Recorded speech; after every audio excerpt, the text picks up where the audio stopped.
5T जोठू जाऊे जहाँ demand होता सेटा से कागज पत्र किसी प्रोसेसिंग न करी घोषणा करते जहाँ 5T से समय जो क्षमताशाली थिले सांगे सांगे आपणकर रूरल डेवलपमेंट कथा जो उल्लेख कर रूरल डेवलपमेंट डिपार्टमेंट सांगे सांगे प्रस्तुत करते। बाचस्पति महोदय मो माननीय मंत्री को दृष्टि आकर्षण करने चाहिए कि निश्चित भाव में अधीनस्थ चलता राजस्व विभाग के कार्पण्यता देखेब ना यहाँ आम भी देखुचु और आशा माननीय मंत्री रखीचु कि गोटे गुरुत्वपूर्ण जिन आप दृष्टि को आणुची कि विगत सरकार रे आपण आसिया पूर्व ओडिशा रे जत्तिकी बात्या आश्रयस्थली दिया होता आपण विभाग तरफ एवं आरडी डिपार्टमेंट हो वर्क्स डिपार्टमेंट तरफ दिया होता ता कार्य आज पर्यंत त्वरान्वित 9 मास भीतर न होबार कारण कहिबे कि जदि वर्तमान तथ्य नथिबो आपण सचिव और आपण दी जन मिसी गोटे रिव्यू नेबे कि आरडी डिपार्टमेंट और वर्क्स डिपार्टमेंट रो कि जो निर्दिष्ट डिपार्टमेंट को दिया से काम त्वरान्वित करने ताकू न करवा पछर रहस्य कौन एमती भी नजर अच्छी मो निर्वाचन कथा कहूँ टेंडर हो सारा आरडी डिपार्टमेंट अद्यावधि काम करूना तेणुक ये घोषणा करवा गृह को आश्वासन देवा गोटे कथा एवं सांक्शन करवा आउ गोटे कथा एवं सांक्शन को कार्यकारी करवा आउ गोटे कथा तो जोटी कथाटा बर्तमान आम फिल्ड देखुचु कि सांक्शन सरकार कला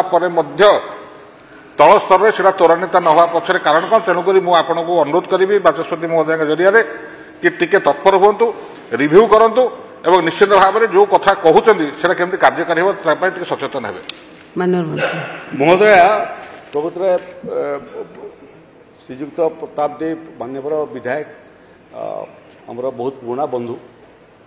एवं बहुत समय तांकर परामर्श लोड़ी थाए मोर बाबद भी जना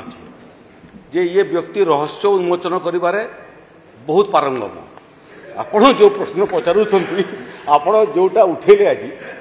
से बाबद तथ्य आपन को दे दउची रहस्य कौन रहस्य होची जे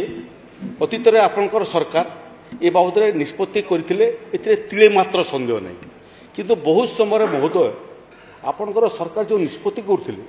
ताको केबे कार्यकारी करूनथिले छाड़ी जाउथिले आसंता सरकार करिवो बोली एबे मध्य गोटे विषय जोटा आपण कहउचंती 52टा नुआ आश्रयस्थली निर्माण करिया पई राजस्व विभाग निष्पत्ति करि नथिला से समय 5T निष्पत्ति हितिला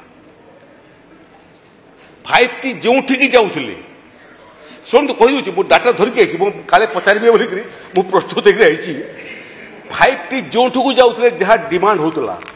सेटा से कागज पत्र किसी प्रोसेसिंग न करी घोषणा करते ये केस रे मध्य घोषणा है जे 52टी आश्रयस्थली चीफ मिनिस्टर रिलीफ फंड को व्यवहार करी निर्माण हेब निष्पत्ति है जहाँ 5T से समय जो क्षमताशाली थिले सांगे सांगे आपणकर रूरल डेवलपमेंट कथा जो उल्लेख कर रूरल डेवलपमेंट डिपार्टमेंट सांगे सांगे प्रस्तुत करदे एस्टिमेट प्रस्तुत होगला टेंडर होगला एवं जिते वर्क ऑर्डर देवार कथा आसला देखला बेलू पैसा शून्य 70 कोटी टंका मोर जहाँ तथ्य मु संग्रह कली से महोदया चीफ मिनिस्टर रिलीफ फंड रे मोटामोटी 70 कोटी टंका प्राय इमिति थाए जो प्रकृत चिकित्सा पैसा दि जाए एवं ये जो लोकंकर गरीब लोक को शोषण घाट रे जोटा जो हरिश्चंद्र योजना रे दिया जाए आवश्यक पड़े विभिन्न आपनकर ओएमसी भाया विभिन्न संस्था चीफ मिनिस्टर रिलीफ फंड को दे था चीफ मिनिस्टर रिलीफ फंड रो पांठी जी ना 5T घोषणा कले ताठू अधिक आम चीफ मिनिस्टर रिलीफ फंड रे देबू 51टा 52टा आप रिलीफ सेंटर तैयारी हेबो एबे आमर सरकार आसिला परे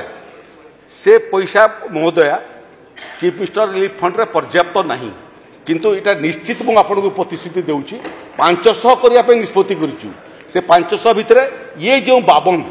एटा को मध्य अंतर्भुक्त करी आगामी दिन रे मुख्यमंत्री रिलीफ फंड हो किंबा आमर व्यवस्था रे जो फंड हो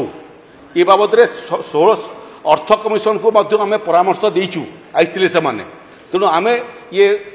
आपण छाड़ी कार्य आगामी दिन में संपूर्ण करने निष्ठा एवं प्रतिबद्धतार सहित प्रयास करूँ।